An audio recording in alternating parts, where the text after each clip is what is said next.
Hi all, English to Tamil translated sentences. பார்க்கலாமா? Rub salt in the wound, or rub salt in the wound, or rub salt in the wound. Rub salt in the wound. Rub salt in the wound. இதுக்கு என்னங்க அர்த்தம்? இதுக்கு என்ன அர்த்தம் அப்படின்னா வெந்த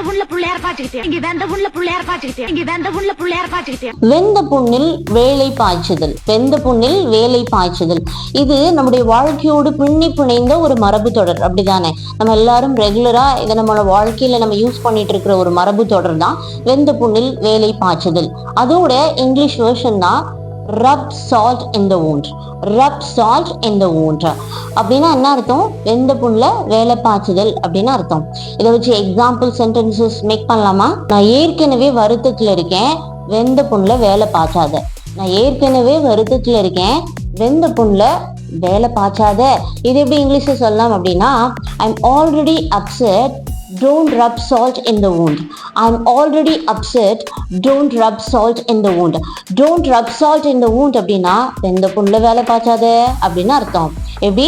வெந்த புண்ணுல வேலை பாய்ச்சாத அப்படின்னு சொல்றதுக்கு don't rub salt in the wound அப்படின்னு சொல்லுங்க. Okay, thank you. Follow for more.